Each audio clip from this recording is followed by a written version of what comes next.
Hello everyone, Simon Jacobson here. It's always a pleasure sharing a few words.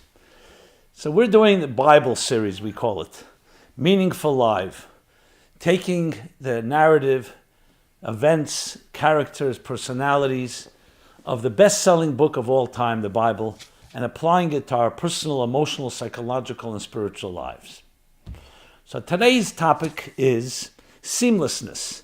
Does your outside reflect your inside? Another way of putting it, duplicity versus integrity. This program is dedicated by Noah Smith in honor of Estelle Thomas Brown, and Lilia Thomas Smith. Okay, let's go. An interesting contrast.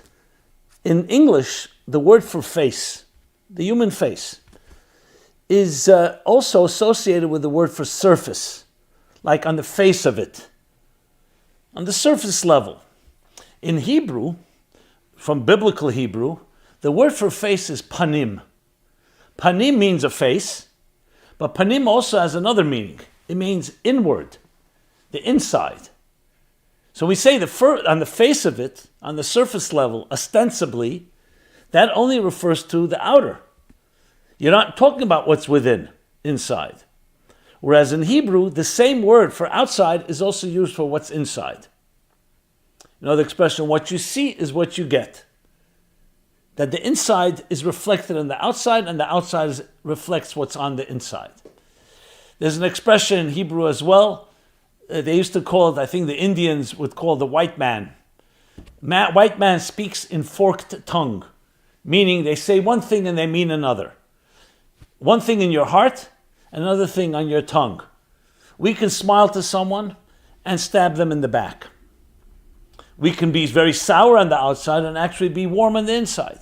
There's a certain ability for the human being to be duplicitous, unfortunately.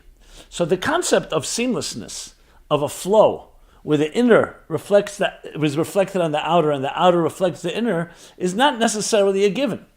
However, when you think about children, young children, look at children, all of us as children, we are exactly that way. That's why you have to always tell children, don't say everything you see in the house. Keep it to yourself. Because children of a certain innocence, where, why not? What is there to hide? Take even sexuality. The purity of a child, the innocence of a child, there's nothing to be ashamed of. There's a certain element of innocence and purity. It's only when we become self-conscious. And there's a certain value in that as well. I'm not suggesting that we lose that self-consciousness, but it's a result of a certain duality in our lives where certain things have to be said, certain things not have to be said. So obviously we train and teach our children, not everything has to be said. There are things called being private. There are things called, not talking about secrets, or things that we have to hide, but a privacy and intimacy may be the best word. But the bottom line is that as adults, we grow into adults, we learn duplicity. Children don't know that on their own until they see it from an adult. They don't know how to lie. How do you lie? How do you tell someone an untruth? That's a result where your inner and your outer are separate from one another and somewhat divorced from one another, sometimes even contradictory to one another. Now, obviously, there's a famous expression that says, you don't always have to say the truth, but never say a lie. Obviously, there are things that we shouldn't always be saying. You don't want to just insult someone. Even if it's true, you don't have to always tell somebody something that's inappropriate or something offensive. So I'm not suggesting lack of discretion. But I'm talking about the other side where there's a true duplicity of two realities, what's on the outside and what's on the inside. So in the biblical story, these week's chapters talks about the garments that the priests wore, the priestly garments they're called, the robes, the tunic, the different garments that they wore, and they had to be beautiful. Now you can say, who cares about garments? The garment industry is an external thing, it's superficial.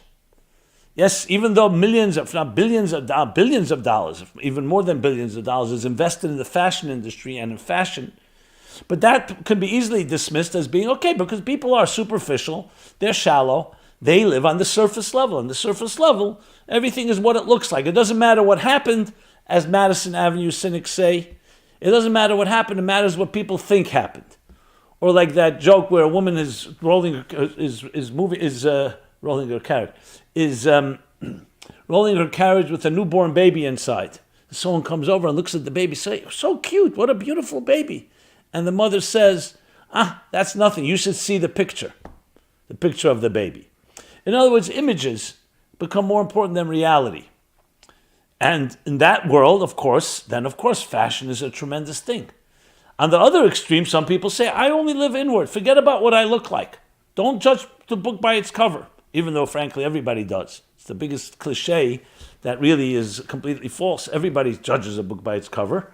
Well, almost everybody, and that's why it's a billion-dollar industry, design and cover design, packaging, marketing. You could have something that's worthless, but the package looks good. It's critical.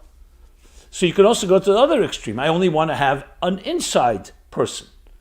The truth is, what we learn from this story about the priestly garments, from this narrative, from this command, is that the outer should be beautiful, but not as hollow and fake beauty, but one that reflects the inner. In other words, true beauty is inside out. It's both an inner beauty that shines forth and also is expressed on the outer level. So yes, the things we do, the way we dress, the way we behave, should be with dignity and majesty. And it's not just an internal thing. Like you could find people who are very refined on the inside, but on the outside, yes, their etiquette or other things is somewhat, can be disturbing. We need both. One without the other is not complete. Yes, obviously the inner is more important than the outer, and just having something on the outer but the inside is ugly, but outside is beautiful, is false. That's the sizzle more powerful than the steak. The projection of things, which is so much part of advertising. However, for something to truly have integrity, it's not just a matter of being within, it's also shining forth. That the smile on your face, the aura that you give off, the vibe, even the externals are reflective of that internal. Remember, face meaning both inner and outer. And that is the true beauty of what life is about. Children know that naturally, but they don't yet have the seasoning and the maturity to know discretion. Some things have to remain within. But as adults, where we could be duplicitous, imagine people who have the potential to be duplicitous and yet they choose to shine forth, that their inner shines outward and their outer reflects what's within. It's one of the most beautiful things they say about lies. When they say about a lie always needs another lie to cover up for it. And at some point you don't even remember all your lies. Truth doesn't need that. Truth is very secure. And that's why when you say the truth, you don't need to go figure out what did you actually say. When it's a lie, you have to go figure it out. Because cover-ups and duplicity and all that type of falsity doesn't have anything to stand on. It doesn't have true inner value. It's an external thing. It's a narrative. It's a story that's told. And it could be a complete baloney story. Completely fake. Fake news, some people call it. So the externals can also be very much of a trap because we are so often seduced by our senses, and what things appear to be can have a deep impact on us. So we constantly need to navigate between the inner and the outer and look for that seamlessness that flows between the two. And that's why a person who has that integrity is at peace with themselves. You don't have to keep worrying, will I be caught?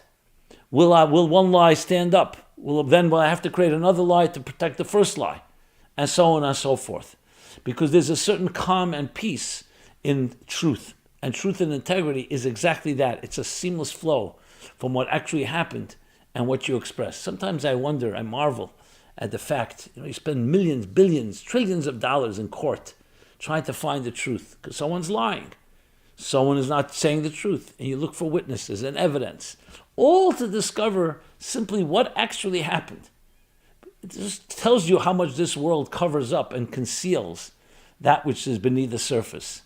And it's just a way of demonstrating the duplicity and the falsity of the world in which we live. But we were charged with a mission to come into a world that has that potential of duplicity, has that duality, and you know what? We're going to create a seamlessness, a purity, something that shines through. That's something that you can really respect because you know it's reflecting both that which is within and that which is without. So there's so many applications of this and so many different ways that this can be experienced in life. And I think back about different experiences in my own life, and the times that you feel most at peace and most of comfort is when you're in that type of place. It's like being inside of water. You're completely submerged in something. You feel you belong. You feel you're nurtured. You don't feel you have to be, you don't feel out of place. You feel comfortable in your own skin. It's another way of saying that we're experiencing that type of seamlessness.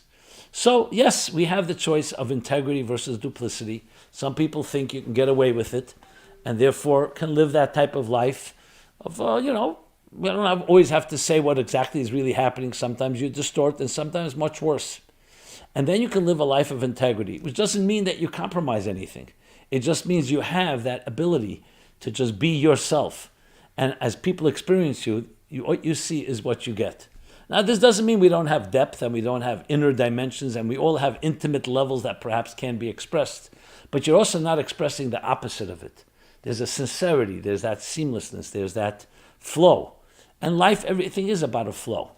That's what it really comes down to. I mean, you ask yourself the question, how many lies do we tell a day? How many lies do we tell in our lives? There was a great chassid who said, before he passed away, they asked him, what is he looking forward to? He says, I'm looking forward to a moment that I will not have to lie. Now, lie doesn't always mean a blatant and malicious lie. A lie can be white lies. It can be other things that we cover up, we minimize. But there's something to be said about bringing truth in a duplicitous world. There's a real accomplishment. It's a breakthrough, actually, that creates a revolution. And that, my friends, is the key to understanding this concept. So, on one hand, yes, externals are just externals, internals are internals, but you can actually create a seamless flow between the two of them. And when you do, you actually achieve something that is unique and transforms this world. In a way, you could say it's like combining the innocence of a child and the maturity of an adult in a way that brings the best of both worlds together. So when you think about it in our own personal lives, it's decisions we make all the time on a daily basis, on a very practical level. We're constantly making these decisions about these two aspects. I mentioned before not to judge a book by its cover. The fact is, we do judge books by its cover. But imagine if the cover also reflected that which was within. No, it's not just the package looks good, but when you go in, oh, wow. It says, yes, the package was truth in advertising. It actually was a cover that was fitting, where form and function become one fusion. They melt into each other. And this, in truth, is what everything in life is about. If you think about nature, you think about even the human body. What is a healthy body? What is healthy nature? What is even healthy technology? Is the energy is flowing into the containers. The energy and the appliance are flowing not too much and not too little. A perfect match.